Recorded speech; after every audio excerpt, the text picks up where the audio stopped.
Sarah, welcome to the podcast. Thank you for having me. I feel very honoured. Anytime, and thank you for making the journey over here tonight. Well, it's not far. I mean, everyone from Bondi thinks crossing the bridge is It is far. It's not. It's like 20 minutes from the inner west to here. But you Bondi people, you don't cross bridges. We don't really go past Bondi Junction. No. Actually, no. I feel like every part of Sydney, we all have our bubble. But because I love the beach, I do leave my bubble. Yeah. Would you come here? Would this be the beach that you come to? This is my favourite beach. Oh, right, okay. I'm at Bondi like every week, easily. If Okay. not like a few times a week. Beautiful. Yeah, that's why I'm surprised I actually haven't run into you. Yeah, why have you not moved here? Yeah, I know. Well, because I own a gym that's in the inner west. And it's very important for me to be a part of the community, and being a part of the community is living in the community. Fair enough. Yeah. But, one day, whenever I sell the gym, I'm definitely going to be moving to Bondi. Beautiful. Well, we'd be lucky to have you. Thank you very much. Look, Sarah, where I want to start this conversation tonight, I actually want to wind it back to the very start. Yeah. Dig into the childhood a little bit, see what we uncover. Raised by a single mum, little money. What do you remember about that period of your life? Yeah, it's funny. I knew you were going. I was driving here. I was like, he's going to definitely ask me about my childhood. So my childhood was tough, and I didn't really realize I had a rough childhood until I started delving into personal development. Actually, not even really personal development, more therapy. And then they were like, uncovering things. And then I was like, So my dad died when I was very young. And there was heavy addiction in my family throughout my entire life.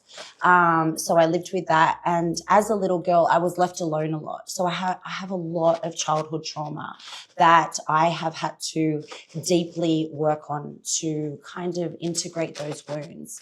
But for me, nothing has come easy. Everything in my life, I've had to work very hard for, So my childhood, I just remember it being, I think back now and I just think it's very sad. Yeah. But also I have a lot of love for my mother, because she was only doing the best that she could as well with the situation, with the cards that she was dealt. So I've definitely healed my mother wound, but it was a hard childhood for myself and my brother. Can you tell us a little bit about what the addiction looked like? Alcohol addiction, gambling addiction. Yeah. So it was like living with that really until my mum has been sober now for, I think, 5 or 6 years. Actually, I think it's about 6 years, to be totally honest, because it's my son is 6, and it's been his entire life my mum has been sober. And she is my biggest cheerleader. Yeah, we are exceptionally close. I mean, we were even close, although she was an addict, we were still really close because I didn't know any different. And it was just, me and my mum have always been close, but I didn't know any different. But now the bond that we share is just irreplaceable. Just a quick word from me, guys, and please don't skip over this. Do you want a free coffee from me? We're making some really good progress on Spotify and YouTube. I've set myself a goal of having 1,000 followers on Spotify and 1,000 subscribers on YouTube by the end of 2025. So here's what I need you to do. I need you to pause this episode right now, jump into your Spotify app, click that follow button, then jump into your YouTube app, click that subscribe button. It really, really helps with the show, and it would mean an awful lot to me. And as a thank you to everyone that does that, here's what I'm proposing. If you see me out and about in person, and you can show me on your phone that you are subscribed to the podcast on YouTube and following it on Spotify, I'll buy you a coffee. Can't say fairer than that. But here's the thing. You've got to be subscribed on YouTube and following it on Spotify to qualify for that free coffee. How does that sound? Cheers. And how did that addiction sort of impact you in your younger years? Like you've done a lot of self-reflection on your journey, right? Like how did that play its part and impact you as a person? Because that's going to be heavy. It impacted my relationships. So I had a lot of trauma bond relationships. I've had 2 long-term relationships, and they were both, the first one was 12 years. I mean, I was young. I was only 20 until 32, 12 years. But that really was a direct mirror of how I grew up, which is, that's what they say. They say your first relationship is always going to be a mirror of how you grew up. And that was a mirror. So it was chaotic, it was unpredictable, it was unsafe, but then it was safe. It was, yes, it was all things how I grew up. And then my second relationship, which was to my little son's father, that was just a complete trauma bond.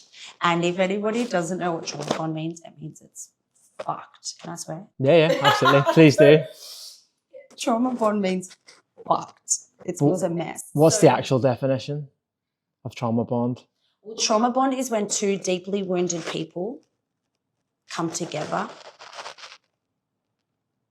and they don't realize, but they're bonding through their traumas, and they don't even know that they've got all these traumas. They're just, I didn't even realize I had all of this stuff. I was just a mess.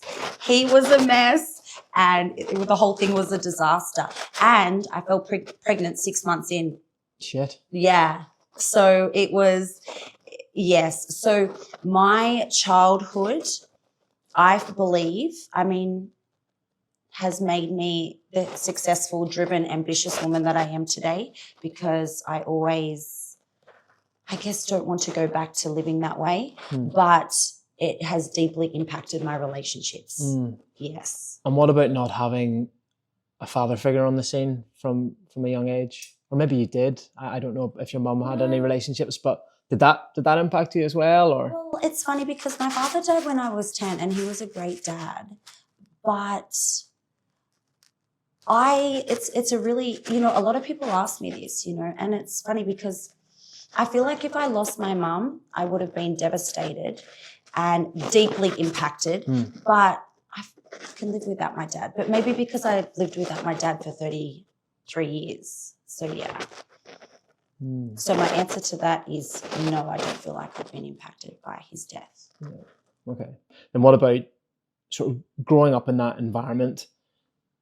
How did that then sort of, outside of the relationships, the trauma bond relationships, how did that then impact or shape your teenage years and your 20s? Was there drinking, drugs, partying? Yeah, of course.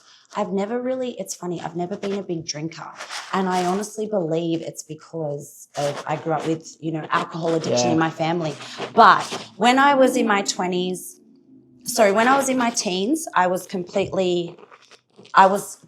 had complete freedom because no one was at home. Yeah, right. So I was but that was also equally scary. So as a teenager, I was out, doing whatever I wanted, going wherever I wanted. But also then when I was at home, I was scared because I was home alone. And then when I was in my 20s, just the normal having fun, what normal 20-year-olds do, having fun. And then it probably was more in my 30s when I moved to Sydney. And I was having fun at first, meeting friends and just the normal kind of stuff. And then when I entered this relationship and I was so deeply unhappy and I didn't realize I was wounded. I didn't realize there was anything wrong with me. I hadn't dove into the human behavior side of things and integrating the childhood wounds and all that type of stuff. And I was going out quite every month, easily going out. And when I go out, I go out. So, drugs, drinking, I would just write myself off for the whole night. It wasn't just out for a few hours. I'd be out until, all hours of the morning. And then I did that for a long time because I was escaping from being deeply unhappy until I realized I was deeply unhappy. Yeah. And then I realized I don't want to live like this anymore. What am I doing? Yeah. So you touched on there, Sarah, that your relationship. Do you get married? I got married. The 12-year relationship, I was married. Oh, right. But the partner that you had your son with, you weren't married, but that was this relationship that you were... Yeah. We were together. We stayed together because we had a son. Yeah, right. And we kind of stuck it out for a few years because we had this son. And now we have this great co-parenting relationship, which is amazing. I believe we were both, brought together for me to go, what the fuck is going on with my life? And work on my wounds, but also to have this incredible child that we have. Amazing. Yeah. It's funny how relationships can do that, right? Yeah. Like in my own experience, I say the catalyst for me making a lot of changes over the last 2 years was the breakdown of a relationship at the end of 2022. Bad breakup, massive panic attack, and it really forced me to sort of look at some of the things that I was doing that I wasn't too happy about.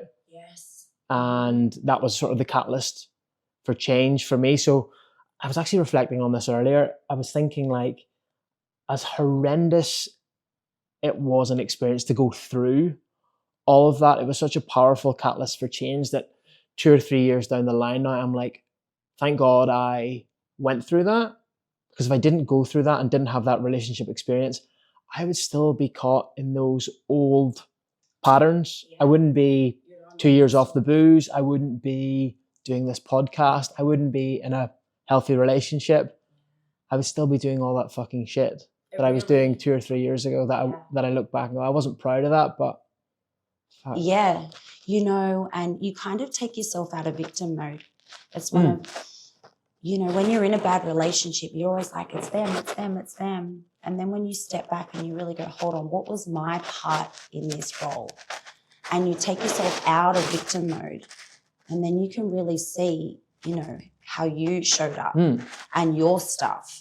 And I just actually recently, but I'm going to sound like a disaster when it comes to relationships. We all are though, Sarah, like we all are. Yeah. We're all fucked. I just ended a 1-year relationship, and I really realized, holy shit, I am repeating behaviors. All these 3 relationships that I've had where I've been in love, it's the same. I'm attracting the same type of man. And I was like, what is it about myself? Because remember, everyone that we attract is just a mirror. Yeah, so I'm like, what is it about these men that are mirroring back to me what I'm not, what I'm lacking? And it was self-worth. I was like, I need to work on my self-worth again, you know, and it comes down to then, because I, you know, study human behavior and I'm a human behavior practitioner. I'm like, it's always comes down to me when I was 5. And when I was 5, I just remember being unseen, unloved, unworthy, and that has shown up. And then that's why I date these men that have the same behaviors. So what behaviors do those men have? I don't want to be too implicit, just in case they watch, but they are men that definitely try and keep me small. Right, okay. Yes. Men that try and keep me small. What does that mean? What does that mean? So as I grow and expand, because I'm very ambitious and I'm always kind of, what's next? What's next? Let's go. Let's serve. Let's do this. They will be like, you should be more grateful. You've already got everything. Why do you need to want more? You know, you're being unrealistic. You're not going to achieve this. The amount of times I've heard I'm not going to achieve something from a man that I've been dating. And, you know, it actually fuels my fire because I think, and I've just said this recently, I've said, you know, to my ex, fucking watch me. Is that a reflection of their own insecurities, do you think? 100%. Of course it is. Yeah, of course. Yes. But because they've got that deep down inside if they wanted to go and achieve things, but they see you doing it. It's nearly like they probably think, I can't do that.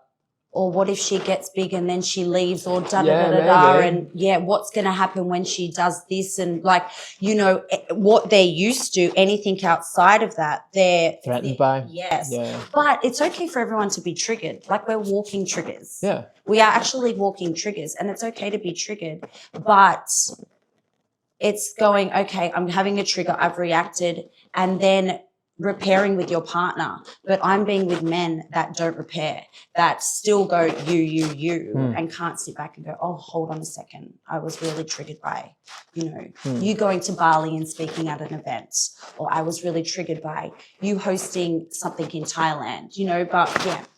So in that scenario, see, it sounds like, Sarah, from our conversations and the vibe I get from you, you have done a lot of work on yourself, a lot of self-reflection.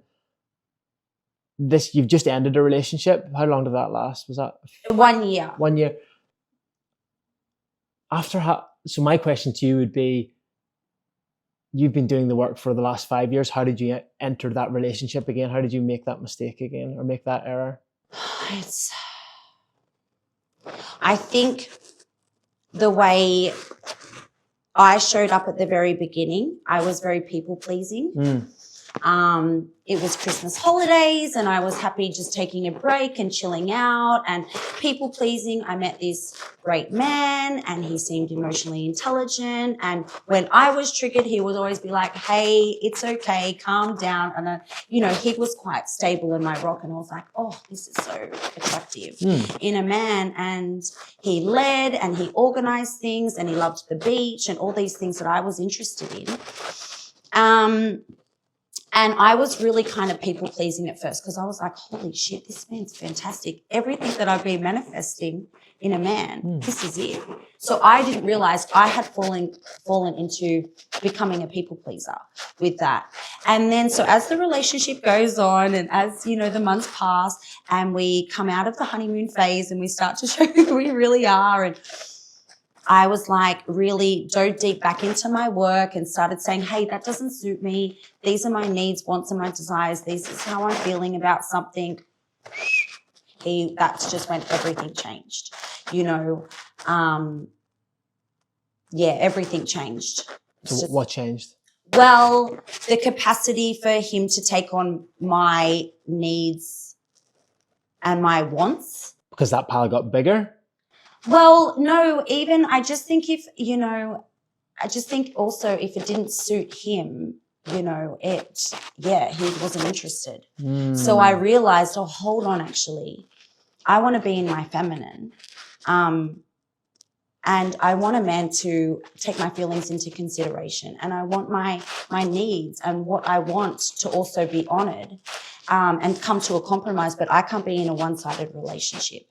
And as I started doing more and more with my speaking career and, doing podcasts and things like that and just working a lot more and not hanging out the beach as much, I was like, no, I need to work. I need to hustle right now. I think he was like, whoa, hold on, who the fuck are you? And I was like, hold on, who the fuck are you? So, yes. So you got that clarity after the honeymoon period, right? Yeah, right. Things started to really like. Yeah, that's that sort of 6 to 9 month period, the honeymoon. And then after that, you're like, right, this is what it's really going to be like. Yeah. And remember, when you start dating someone, who they are is who they are going to be. No one's going to change. Yeah. Who they are as a person is who they're just going to be. And it was like really reflecting because he has some amazing qualities. And I was like, holy shit, could I be with this person forever? Could I be with this person where I know that my future is going? Can I see this person standing by my side and having my back and supporting me? And when I don't have my back, they've got my back, and when I've got self-doubt, are they going to be like, no, you can fucking do this.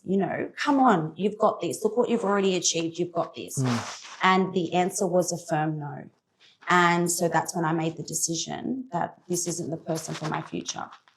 Sometimes when you're having that self-doubt, you nearly need the other person to believe in you even more than you do, right? Totally. Absolutely. And I would share that. I would say, this is actually what I need from you. Instead of you putting me down, I already have my own self-doubt. I've got shit from my childhood that makes me think, hey, you're not worthy. You're not smart enough. I left school in year 9. So what I need from you is I need you to go, hey, you're amazing. Look what you've already achieved. Yeah. You can do anything that you want. Not just be happy with what you've got. Keep your feet on the ground. It's unachievable what you're trying to achieve. It's ridiculous. That's what I would, yeah. Right. I've kind of went off on a bit of a tangent, but actually I love talking about relationship dynamics. Final question on that. We're prying into your recent personal life and things you've gone through. I hope he doesn't listen. Oh my gosh. The final question on that, what are you gonna do differently? I love that question. Going forward. That is such an amazing question because I realized, and we'll talk about this when we start to talk about manifesting. I realized in the last few months, I've made a quantum leap. I literally am a different person. And I know my self-worth. I realized what I was doing and the behaviors that I was having, and I realized they were all actually not about them. It was about me, and they were just mirroring back to me how I was feeling about myself. And I don't feel that way about myself anymore. I feel really different. So I've actually quantum leaped in the last few months, and I feel like a completely different person. So I think about myself differently. I value myself differently. I wasn't a big drinker anyway, but I had a big I went out drinking on my birthday back in, early May. And it was like your same experience. So, sick the next day, things like that, feeling like shit. And I was like, what the fuck am I doing with my life? Like, come on, this isn't who I am. This isn't who I want to be. So I feel like I've really made a quantum leap, and I know where I am vibrating from. I am not going to even open a door to a man that is going to bring me down, because I've quantum leap and I'm now vibrating at a high vibration. Yeah. Because a man that is insecure and has his own wounds isn't going to be attracted to me. Are you a small business or solo entrepreneur who wishes you had more hours in the day? Have you ever thought about hiring a virtual assistant? Well, the Bondi Podcast is sponsored by Remote-E. Remote-E specialise in connecting small businesses and entrepreneurs with the best virtual assistant talent in the Philippines to do all those jobs that you don't want to, so you can focus on growing and scaling your business. If this is something you're interested in, the Bondi Podcast can get you 2 weeks absolutely free with Remote-E. Just go to the website, remote.com.au/contact, and enter the referral code Bondi for 2 weeks absolutely free. That's 2 weeks absolutely free. Cheers. He wants another broken soul. Yeah, also, I think just someone, if I look back at my exes, they just and there's nothing wrong with this, they just like a simple girl, Okay. I'm not fucking simple. I'm very ambitious. I love to work. I'm very driven. I've got a strong personality. If I want to achieve something, I'm like head down, bum up. I really make things happen. And I think if I look back at my exes, they just want to settle down, go to the beach or do the weekend thing and just have the 9 to 5 and just, train together and just the really simple, beautiful life. But for me, I've just got really big ass goals. Yeah. Yeah. Okay. So do you need someone on a similar trajectory, similar attitude? I think I need a man who is ambitious. Yeah. Yeah. Because he'll understand where I'm coming from. I've been having lots of conversations more recently about masculine and feminine energy. Yeah. And what you've described, when you're in that sort of hustle mode, you're kind of in your masculine, right? And if you think your match then is a man who's also like that, and he's in his masculine, my question is, and I don't know the answer, can that work? Yes, because I'm in my masculine when it comes to work. But not in your relationship, you're in your feminine. No, I don't want to be in my masculine, and I know it does come out, of course, and especially when it's not going well, you go into fight mode. But I'm actually I've become very good at sharing my feelings when things come up. Instead of being explosive and pointing the finger or running away or whatever it is, shutting down, I'm very good at sharing my feelings, sharing my wants, needs, and desires. And also, if my partner's got something going on, I've become very good at going, hey, what's going on for you? What's come up for you right now? I can see there's something going on, let's talk about it. And if he's a bloke like me, he'll probably say nothing. And then the second time you ask him, he'll probably say nothing. And then the third time you ask him, he might say, well, actually. Yeah. So I don't want to be in my masculine. Yeah. I want to be also taken care of. Yeah. And that doesn't mean financially. It just means I want like, you know, I just want that man to be that nice, safe space who I can just go, at the end of the day, he's got me. It's interesting because we live in a society now where women who do have ambitious goals like yourself do have to like flip-flop between masculine and feminine energy, whereas, I don't know, maybe 50 years ago, they could probably just stayed in their feminine. Yeah. But now, you know, we've got, you know, girl boss culture. It must be quite difficult for because a man can just stay in his masculine all the time, right? That's it, But for a female, they jump between the two. Like, is it difficult? Or? No. No, I'm trying to learn here. So no, because I think when it comes to work, you're not like, I'm going to go into my masculine. You just like hustle, you know, you're just working. And if you want to achieve something, you just like head down, bum up, you know, work. So that's your masculine, and it's your masculine leading teams and ideas. But in a relationship, you kind of just, when you're with a man, you're just like soft and sweet and loving and caring and, you know, you just want to have fun and laugh. I did a live podcast with Margarita Nazarenko at the Bondi Pavilion like a couple of months ago. Yeah. And we talked a little bit about this dynamic as well. And she was like, yes, being a partner, she has to be in her feminine, but actually motherhood is like very masculine because you're like leading children and you're raising children and you're that's actually it's quite an interesting dynamic there. She says actually being a mother and raising kids is quite masculine. It is. I also kind of dispute that a little because with my son, I mean, yes, because you're kind of running the house. I mean, exactly, which is tough. But with my son, he's just so like loving that it's always hugs, cuddles, kisses. So I feel like I'm very soft with my son as well. And the older he gets, the more cuddles and kisses and wants me to, he'll even be like, Mummy, can you just come and sit next to me while I play my video game? He just wants me to be there. And when you think about it, that really is your feminine. It's kind of just being there.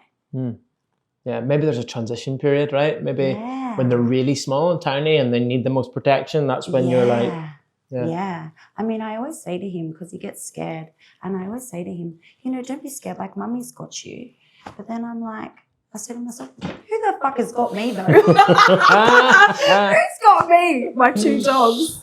We have just went on a massive tangent, Sarah, but I actually really enjoyed that. So you never know where the podcast is going to go. Like I've got a full list of stuff here that I want to talk about, but we just kind of went on a tangent and rolled with it there. I love meeting like-minded people where you can just have a great conversation. It doesn't actually happen too often.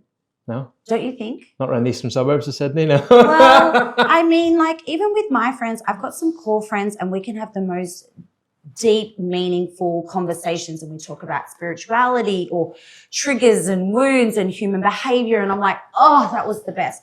And then I've got other really great friends and it's more just like surface. But to meet someone to have like a really deep, that does the work, it's the best conversation because you just get it. Yeah. You know? Yeah. Someone that doesn't do the work, they just honestly, it's like they're on another planet. And that was my ex. He didn't believe really any of that stuff, which was okay for me. I was like, you don't really need to get what I do. That's totally cool as long as you've got my back. But really, I figured out we just were not in alignment.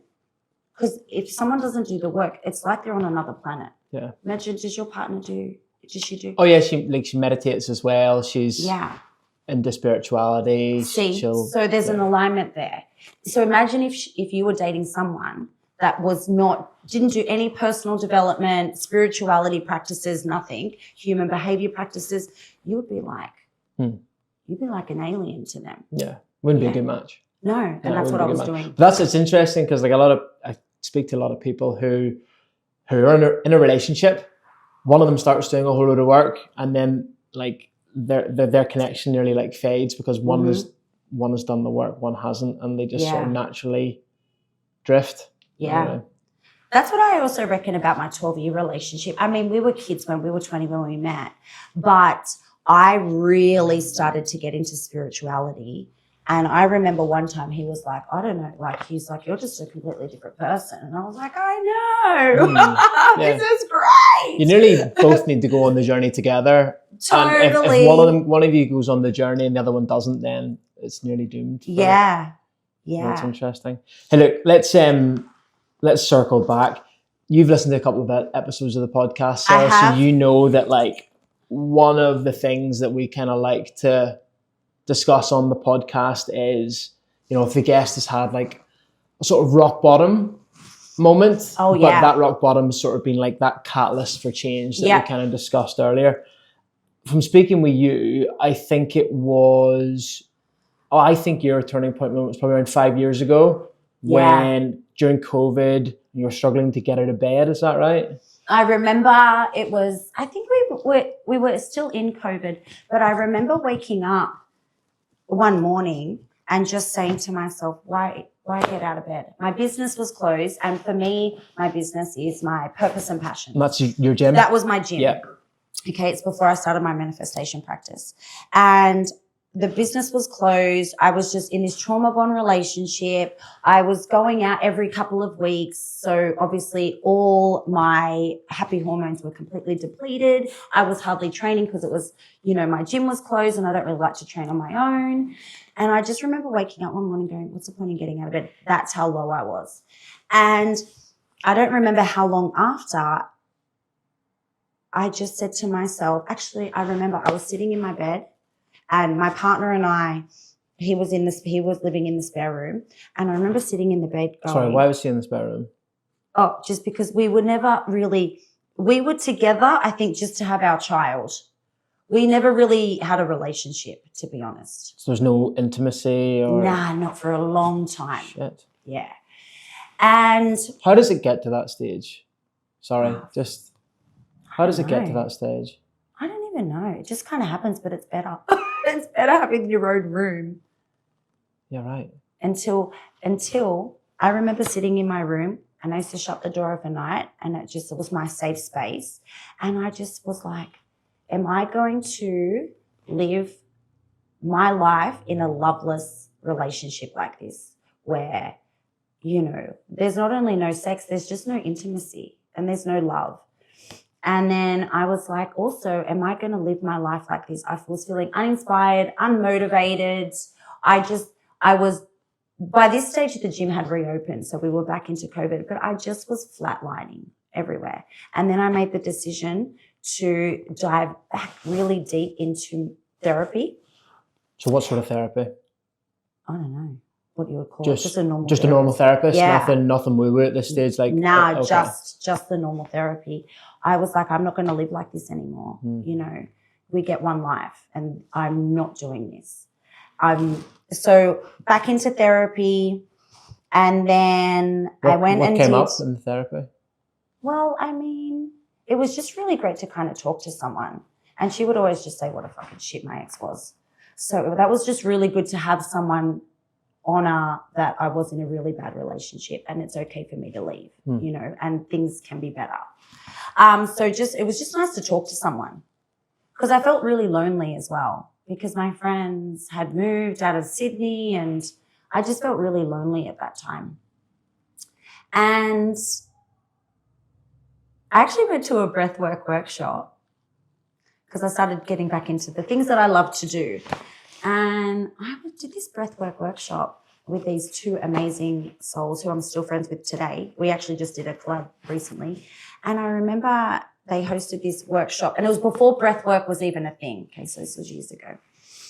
And I remember sitting there going, I want to do this. I want to run. I didn't know what I was going to do. I was like, I want to do what they're doing. I mean, I know I had a gym, we've got a huge community, but I was like, what they're doing right now, not the breath work, because it's not really my thing, but I was like, I want to do this. And then that slowly became how I built my manifestation practice. Okay. Yeah. So bridge the gap for me here from you going to therapy to getting into manifestation. Like, I've been manifesting since I've been in my 20s. Okay. So do you know the book, The Secret? No. Wow. How old are you? 35. Okay. Well, The Secret came out over 20 years ago. Okay. So manifesting has been around for an exceptionally long time. And I kept getting like just this intuitive, like, just take a step back. Like, it's going to come. And then I really started diving into human behavior. And I started studying human behavior. And that's when I really uncovered all my stuff and worked on that. And your own stuff, sorry. Yeah. Yeah, right. So what came up? Shame around partying. Had a lot of shame around that I was carrying. Feeling unworthy. I had shame around how I partied when I was a parent. I had, trauma around my mother and how I grew up. Trauma around relationships. There was a lot of fucking stuff. There was just a lot of stuff going on. I remember sometimes I would just stay at home on a weekend because I just had so much coming up that I just had to be at home alone just to kind of process what I was feeling. And were you working through this with a practitioner? Or Yes. Okay. I was. So what sort of practitioner were you working? He's a human behavior expert. Okay. He's in Canada, Dr. Nima. He is one of the greatest men. And you were having Zoom calls with him? Yeah, group Zoom classes, and then I would do one-on-ones with him every month. Wow. But I worked under him for a couple of years. Like, I heavily invested like a lot of money to work for him because he's very good. But he has changed my life. I mean, we still chat. He's amazing. He's an incredible human. And then the universe just put me on a path to become a manifestation coach. I was like, yeah, the health and the fitness will always be something that is a part of me and that I share and that I can serve people with.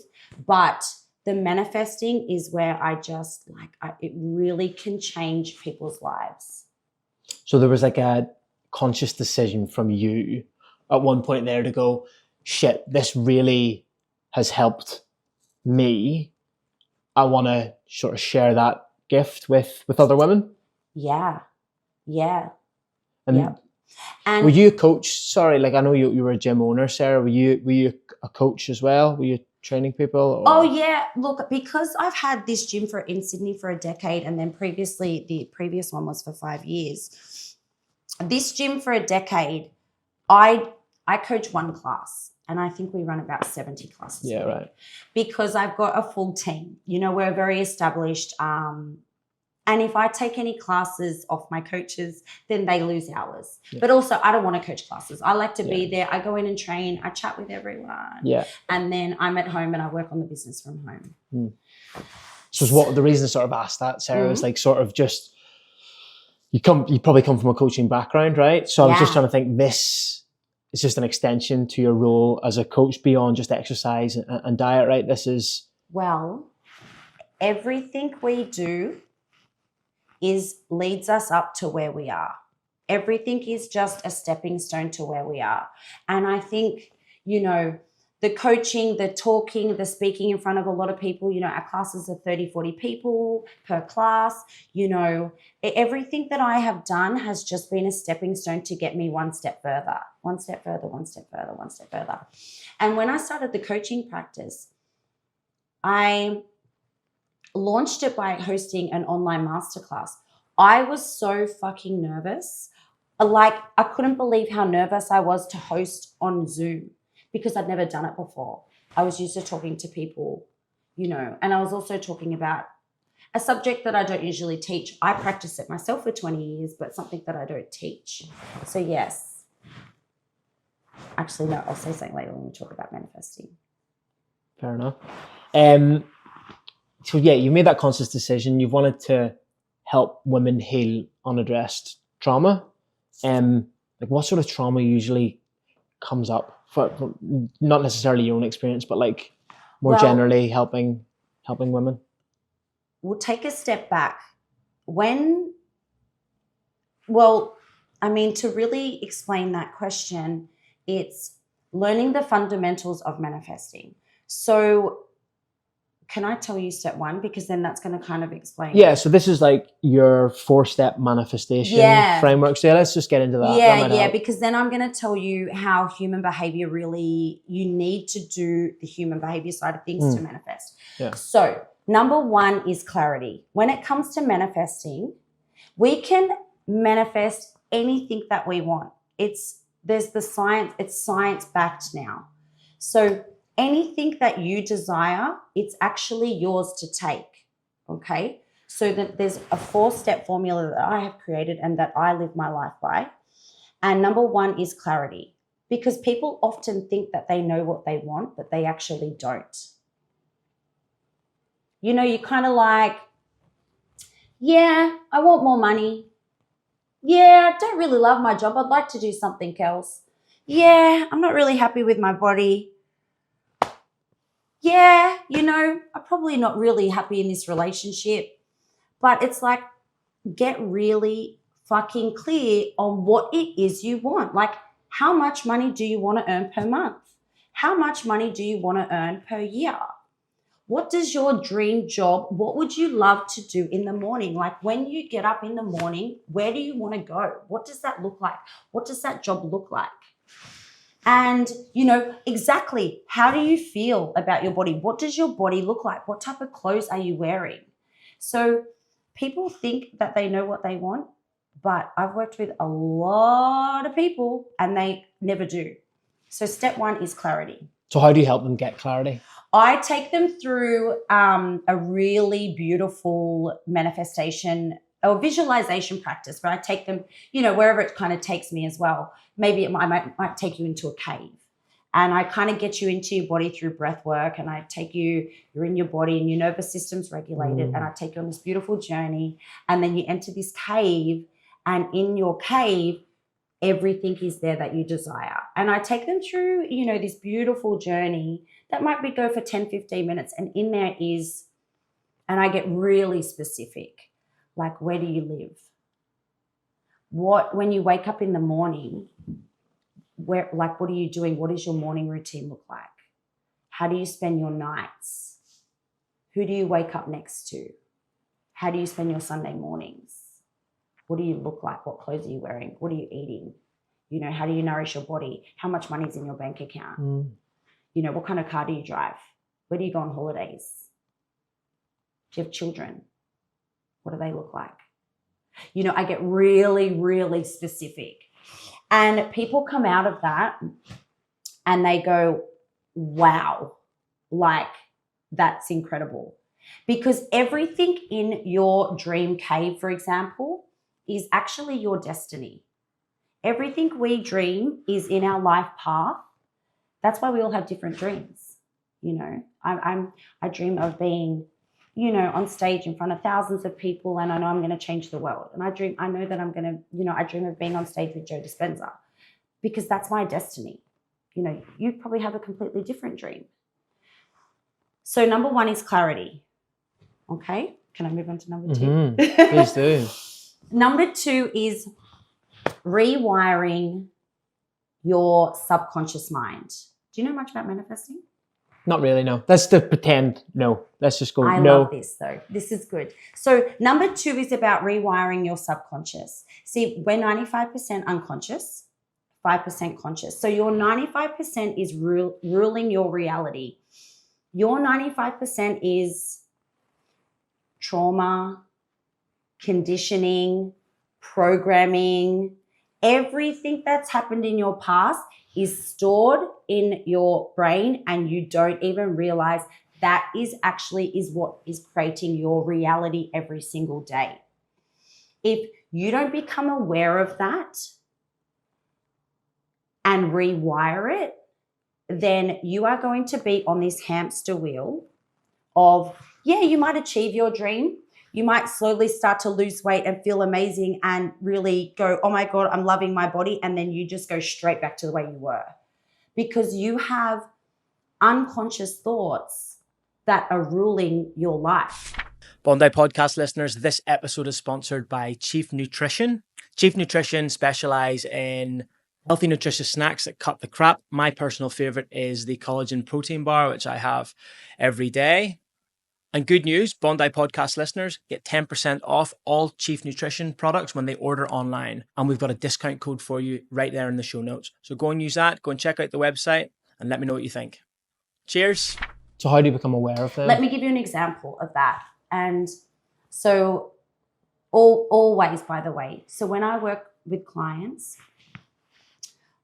for an example about, an unconscious thought is, I've got a client who, if you looked at her, she looks fit, she looks great, but she's got something. She always hates her stomach.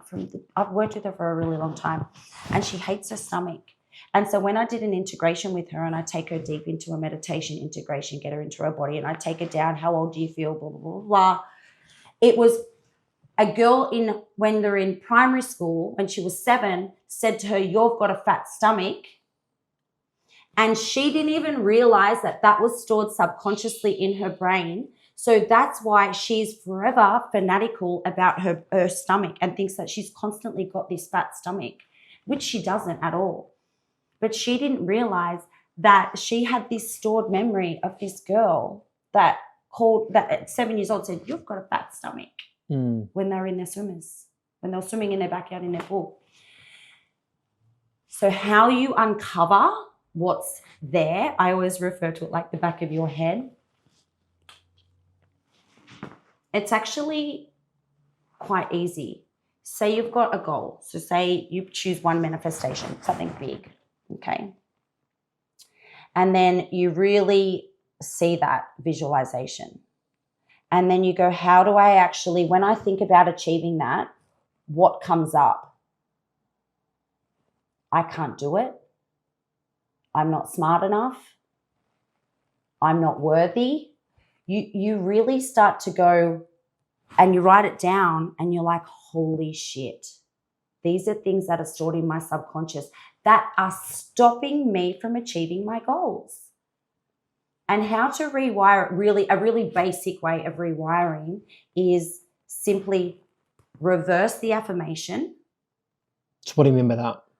Let's use your example of your client with the stomach thing. So you've identified that is trapped in her subconscious. That's something that's some sort of belief that she's held for forever. How do you reverse that? 30 years. So this is rewiring, reversing that is rewiring? Yes. Well, because I work with her one-on-one, we went into a deep integration where I kind of went in and her higher self, went in and spoke to her and told her all the magical things that she's achieved. And, it's a very deeper process.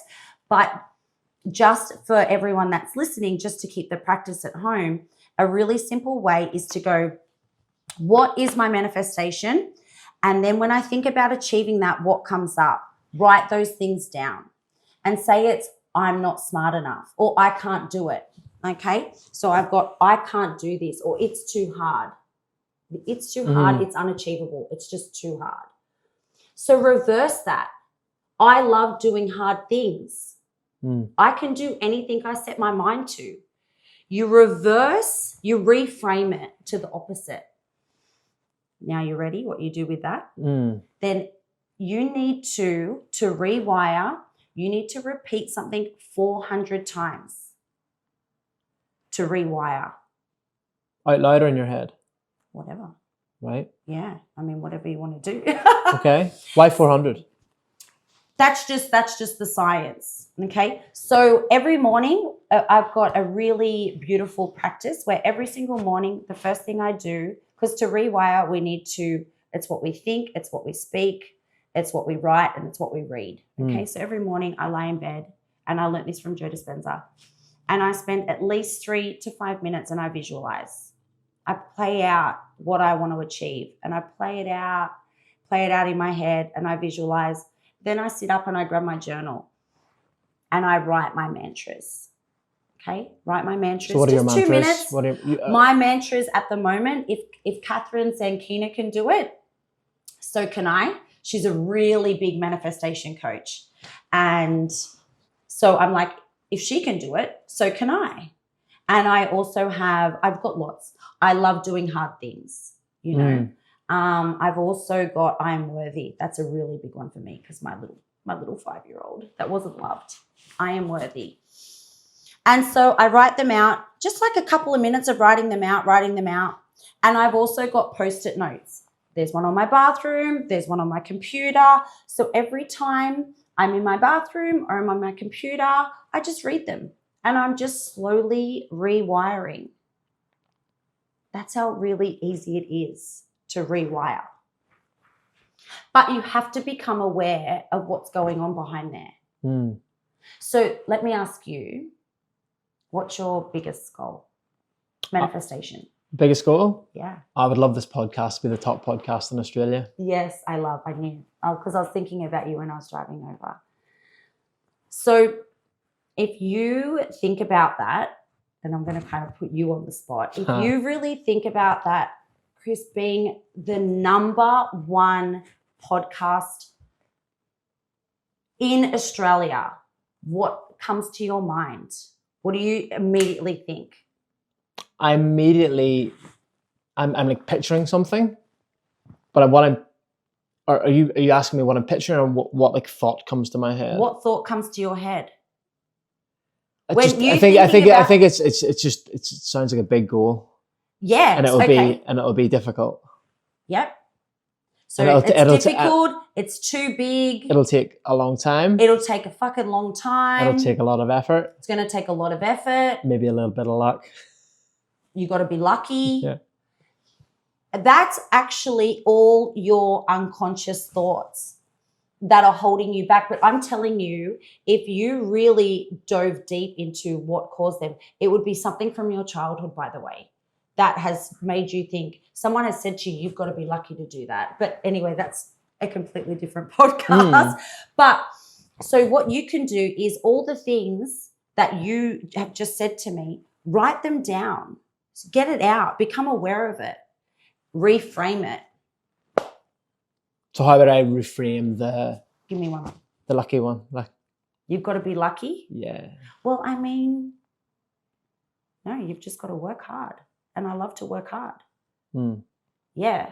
There's actually no such thing as luck. What about it'll take a long time? Well, you can collapse time in the manifestation world. So it's like, what is time anyway? What do you believe time is? I mean, you can really integrate that and really break that down. But if you just want to cause an affirmation, it's going to take a long time. It will take as much time as the effort that I put in. So this is all part of the rewiring. This is all step 2 still. Yeah, the rewiring. And you can have, like, the way you sort of framed it up there is you can have lots of mantras at the same time. Of course. And then, as you say, what you do, you write them down every morning. Yep. They're scattered. Yeah. They're scattered around your house. So you don't need to necessarily say your mantra 400 times in a row. It's just... Oh, no, just... over the course of, like, a month, if you say it 400 times, or you write it down 400 times, or you see it on a Post-it note, and you just say it every time that you see that Post-it note. Yeah. All those all those reps are adding up.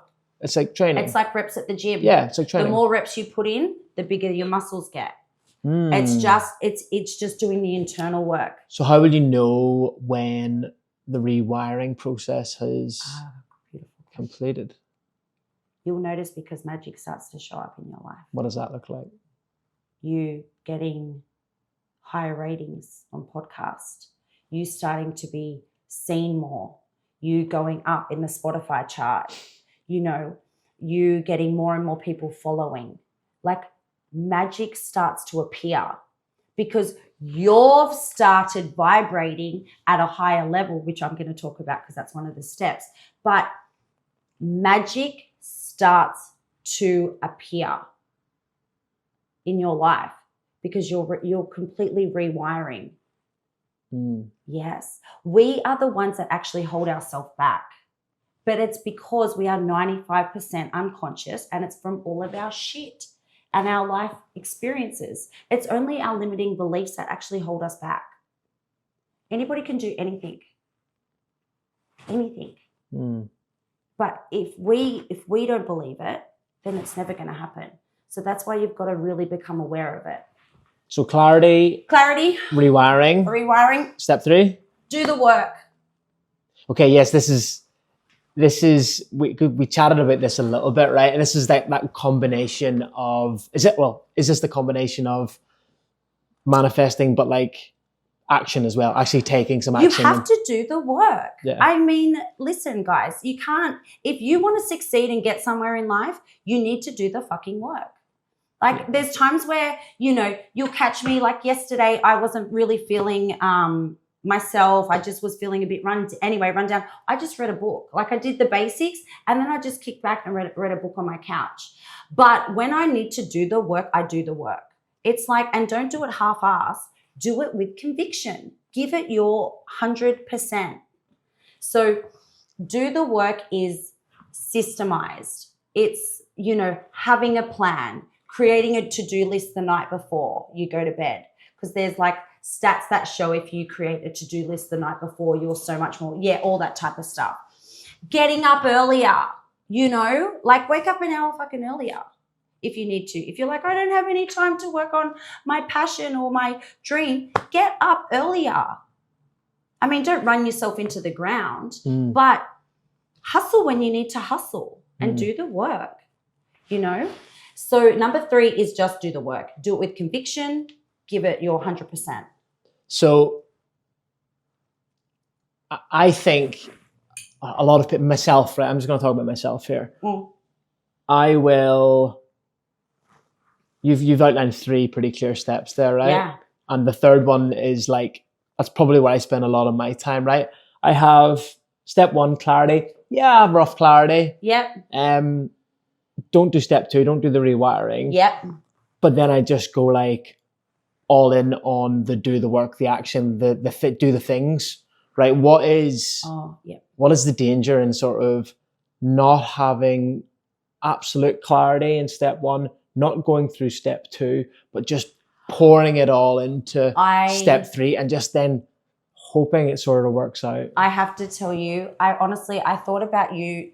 Remember when you told me that you interviewed the soccer dude and it got shown in England? It got, Yeah, so in our last episode with Ben Segrist, yes, he's a professional football player. It got picked up by a couple of media outlets in Scotland. Okay. Yeah. So that, by the way, is where the magic starts to happen. Little things like that start to happen and you're like, fuck, that's amazing. Oh my God. But see how now you've just gone back onto the hamster wheel because you're holding yourself back without even realizing. If you actually had done the work on rewiring those limiting beliefs that you have, your traction is just going to keep gaining traction. So you can't, and this is actually why, I know I make such a difference as a manifestation coach, because there's lots of different practices. If you don't do the human behavior side of things, you will never truly manifest. So, and the human behavior is becoming aware of what's going on subconsciously, integrating it and rewiring it. If you don't do that, you are constantly, yes, you're going to achieve 20K months, #1 podcast in Australia, dream body, dream relationship, and then it's all just going to fall to shit and you're going to go straight back to where you are. And you're just going to stay on this hamster wheel for the rest of your life. You have to become aware of what's going on up there and you have to rewire it. So for someone in my position, Sarah, what advice would you give me? Someone who is all action, not so much focused on rewiring and getting really absolutely clear on where I want to end up or what I want to achieve. So you know how you're very passionate about how you look after your body? You haven't drank for a couple of years, you train. Imagine if you created, and they're all non-negotiables, huh? Like absolutely. Yeah. Imagine if you gave your inner the same non-negotiables. Imagine if you made all of your inner self as important as you make, all those other non-negotiables. So creating practices, simple stuff. I would just say to you, hey, Chris, all I want you to do from tomorrow morning, every single day now for the rest of your life, because remember, when you start doing this work, you never fall out of it. You do it forever. For the rest of your life, every single morning when you wake up, I want you to set the alarm 5 minutes earlier. Okay, but sit up so you don't fall back asleep, or lay in bed. I never fall back asleep. So I still lay in bed, and I want you to visualize what that looks like, you being the number one podcaster. What does that look like? How is that showing up on your screens? What type of guests are you now attracting? What type of money are you bringing in from sponsors? You know, where are you filming? How do you feel? Like, go into that every single morning. Okay, it doesn't have to be the same visualization. Let it just take you wherever. But every single morning for a minimum of 3 minutes, because that's the science, every single morning for 3 minutes, you have to create a visualization practice. Yeah. Okay. Then number 2 is you've got to put your mantras up. Okay. That's it. That's all I would say to you to begin. Yeah, right. That's it, Chris. I'll be able to. Yeah, I reckon I'll be able to integrate that like pretty cleanly into my morning routine. What I do at the minute is alarm goes off, sit up in bed. I'm a meditator. Oh yeah. So I meditate for 20 minutes, and then there's like a 2-minute sort of grace period at the end of the meditation where you just sort of sit with your eyes closed. I can extend that to 3 minutes and then do some of this visualization. Yeah, right. Yeah. Okay. Beauty. But it's such a beautiful practice because and people really get stuck. It's funny. People really get stuck on the visualization side of things. But just let it take you where it wants to take you. Don't try and force it. You know, like if you're thinking about attracting love, like just lay there and imagine that person right now laying beside you, or they're downstairs making you a cup of coffee. You know, just let it take you wherever it wants to take you. Don't try and force your visualization practice. Because what actually happens, and this is also the science, is what actually happens once you start creating a visualization practice, say your visualization practice is also something around body goals, because a lot of people are not happy with their body. And you're laying in bed 3 minutes and you can see it, you're this amazing, fit, healthy, feel amazing.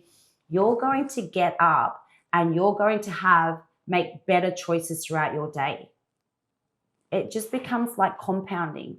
So, Chris, you're going to visualize you being a number one podcaster in Australia. I bet you start to show up a little differently. Even just to yourself. And that might look like you just having your back a little bit more because you're already doing the work, right? But it's like you having your back. So when that doubt creeps in, like, hey, I've got you. Like, you're going to fucking rock. Like, look how far you've already come, You do. Well, Number 4. So recap, we've got clarity, step 1, rewiring, step 2, do the work, step 3. Yes. Number 4, raise your frequency. Right, now that sounds a little bit woo-woo, but we're going to delve into it. Well, I mean, and I flew all the way to Switzerland to learn under Joe Dispenza because I was like, I'm sick of people going, it's just all woo-woo. Yeah. So I was like, I'm going to go and find out the science. So I went and studied under Joe Dispenza. And because, listen, I'm a high school dropout. I left school, I think I was 13, 14. And when it came to the science parts, I was like, what the fuck is he talking about? But pretty much I can sum it up. We are all energy. And we're all atoms and energy. And we vibrate because we're energy.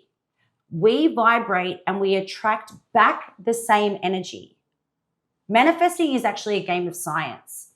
So if we're vibrating low, fear, scarcity, shame, guilt, all of these low vibrations, you're just going to attract more of that into your life and more people like that into your life. Okay. But if you start raising your vibration and raising your frequency, you are going to begin attracting back that same frequency. That is actually the science. That's not just me going, this is what you do. Joe Dispenza is a scientist. He's a researcher. He's a doctor. He has proven that this is the formula. If you raise your frequency, you are going to attract back that same frequency. And for me, that looks like, and how I teach could be doing things that bring you joy. Okay, this is the superficial stuff. Going for a swim at the beach, having a sauna, training, taking care of your body, eating well, things like that. But then it goes a little bit deeper and it comes to the self-love, self-worth. It's like, what do I need right now? How am I feeling? Letting myself feel, what's coming up for me right now? Letting myself feel fear, shame, guilt, whatever's coming up. Allowing myself to feel, giving myself the love. What type of relationships am I having? Am I letting people just walk all over me, cross my boundaries? Saying no to people, saying no to events. Stop drinking. All these things raise your frequency. And the higher you raise your frequency, the more the universe just matches it with good stuff. So my question there is, the bit where, to simplify what you just said, it sounds like to raise your frequency, do things that make you feel good. Yeah. But where I sort of lost you was when you were talking about that you're letting yourself feel shame and guilt. Yes. So that's nearly counterintuitive, because all the other things you mentioned are like, yeah, well, obviously all these things are going to make me feel good. Going to the gym, eating healthy, and going for a dip in the sea, like all these things are going to make me feel good. But then counter to that, sitting there and just letting yourself feel any shame or guilt that may be trapped or coming up, that's going to make you feel a bit shit. So such a fucking good question. That's a very fucking good question. Very smart.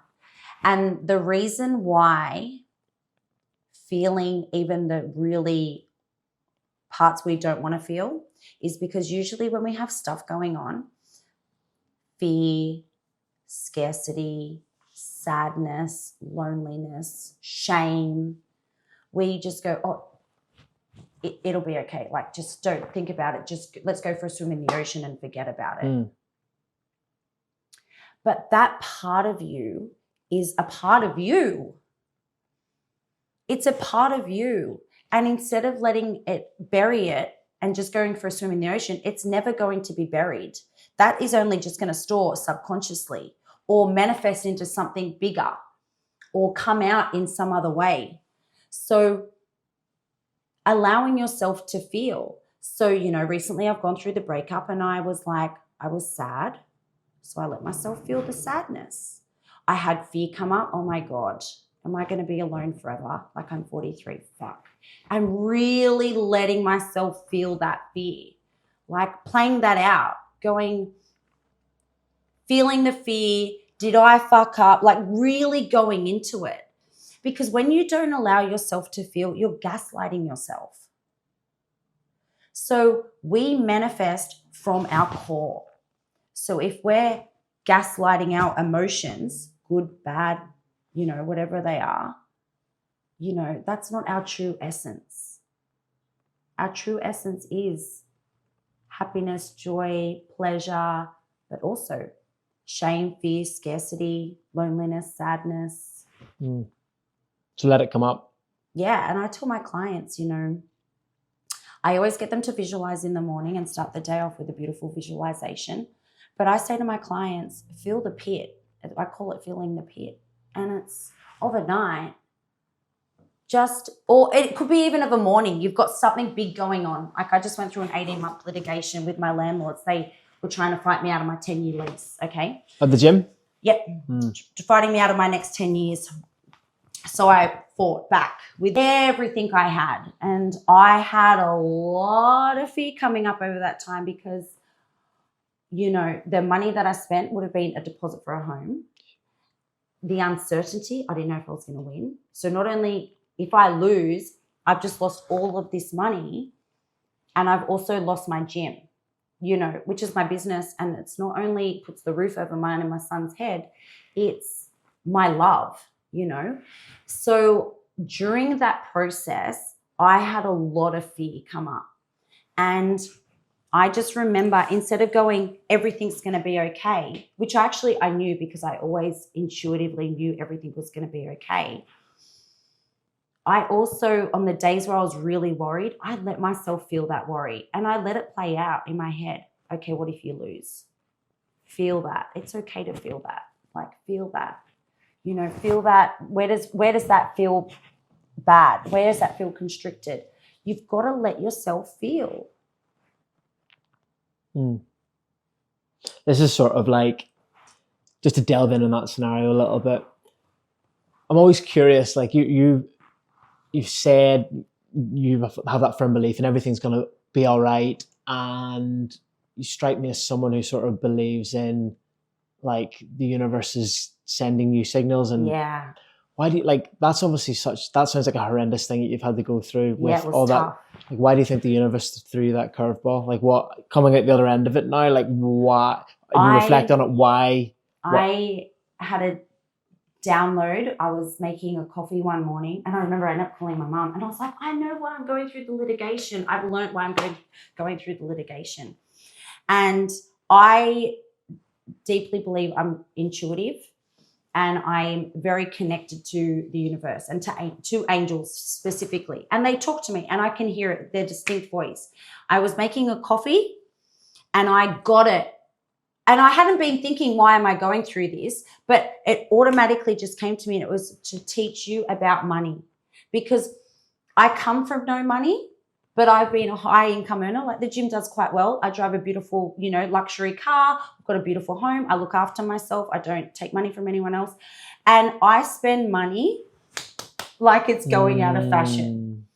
I will go in and be like, yep, I like that dress, $1,500, $2K. Yep, I'll buy it. Like, I'll fly business class to Italy, $10K, no problems. Like, I spend money without thinking. And I realized I don't respect money. It's okay to like nice things, of course, like that's totally fine. But I didn't respect my money. I thought it was disposable.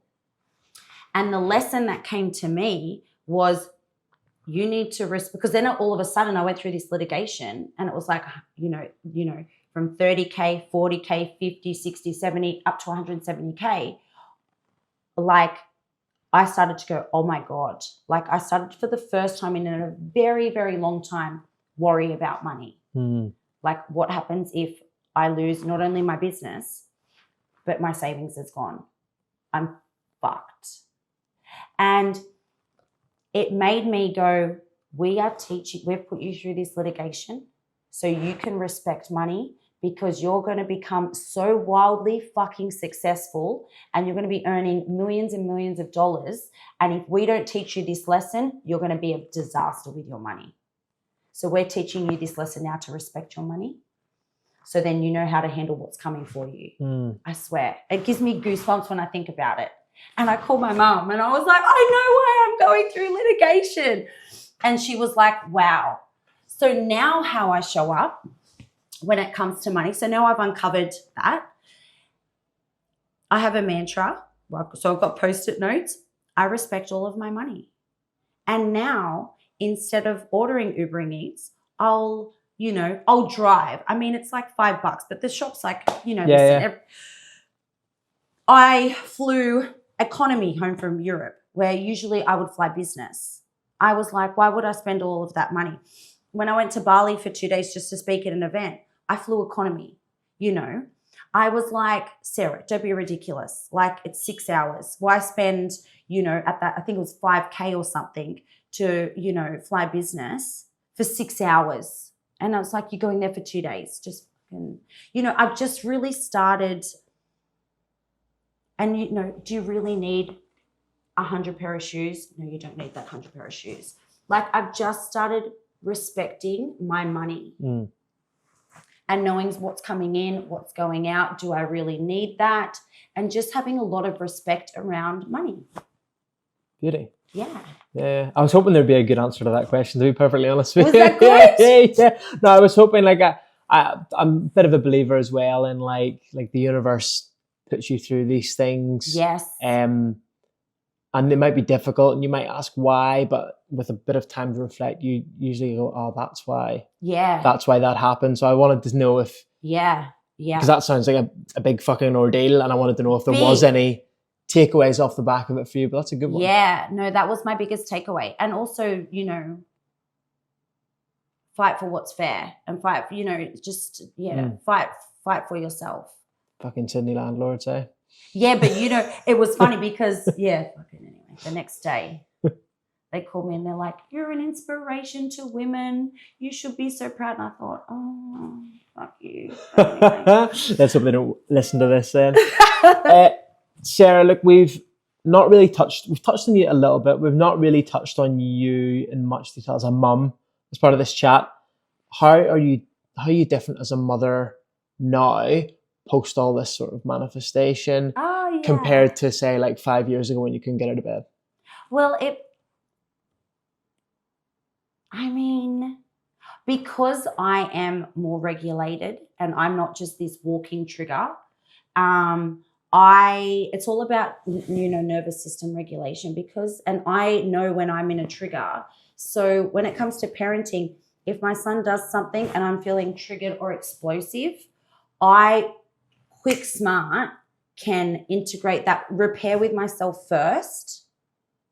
Even if I've yelled at my son, for example, I can recognize it. I'll repair it with myself first. It makes sense that you feel this way. It makes sense that you yelled just then. Repair. It's okay that you feel this way. And then I'll go to my son. Hey, I'm really sorry for yelling at you. This is how I was feeling in that moment. I'm just and I also let my son feel as well. How are you? Not every day, like, how are you feeling? But if I can see there's something going on, how are you feeling? And he's like, oh, I don't know. And I'll be like, do you feel sad, lonely? And he'll be like the other day, he's like, I feel lonely. And I said, is it because your best friend's away? And, his best friend's the one that's got his back at school. And he goes, yeah. Like, it's just, I'm just regulated and I just show up as a different human being than what I used to. Yeah, I've always been loving, of course, and kind and caring. Yeah. But now I am not explosive. I'm not reactive. I'm just regulated. I can obviously crack it. All parents crack it. But I'm not a walking firecracker. Yeah, you're quicker to get back onto like an even keel. And and I'm just not as explosive always. You know what I mean? Yeah. Whereas years ago, before I did the work, I just, when he was having a moment and had a dysregulated nervous system and he was freaking out, I could not handle that because I was not equipped, because I grew up in a chaotic environment where someone was explosive. So then I wasn't able to really handle that. But now I know also kids need to regulate through you. When he's having a moment, I know, I'll, regulate. I'm so calm, hey, what's going on? Come here. Do you want a hug or do you just want a minute to yourself? This is what's going on. What do you need? Yeah, I'm just a different parent. Have you taught him anything about manifesting? Nah, he's such a boy. He's like, he's about to turn 7 next week. He's just. Do you think he will start integrating a little bit? He's very close with angels. Like, he loves anything to do with angels. He's just like, he has a deep connection to angels. And he's just he's a very boy's boy, he's a full boy's boy, but has a very sensitive side. So I know, and he's just I feel like he's a little mini me. So I know as he gets older, he will definitely adapt these practices. Maybe not so much because that doesn't bother me. People don't need to be like me, or my partner doesn't need to be into it as much as I do. But I think it's the ripple effect. Yeah, beautiful. Yeah. Look, Sarah, I've really enjoyed the chat tonight. I've got one more question just to sort of round us out. Yeah. What advice would you give to that version of Sarah that was struggling to get out of bed 5 years ago? Oh, always you can do it. I've always got that mantra. You can do it. Yeah. On that day, would it have been get out of bed, or something, when you say you can do it, would it have been something bigger? I'm actually just trying to think because I'm usually pretty good at remembering like the big stuff. Back then it was just, I'm not choosing this life. We get one life. But I had a download this morning. It came to me. I have intuitive dreams. Doesn't happen all the time, but sometimes I do. And this morning it was so clear as day. And it was, what would be the worst thing for you to experience? This is what the angels asked me in my sleep. What would be the worst thing for you to experience? And I said straight away, to stay the same, to not grow, not to be able to ever grow. And I woke up this morning and I was like, wow. What about for you? What's the question? So, I mean, the same as just what the angels asked me. What would be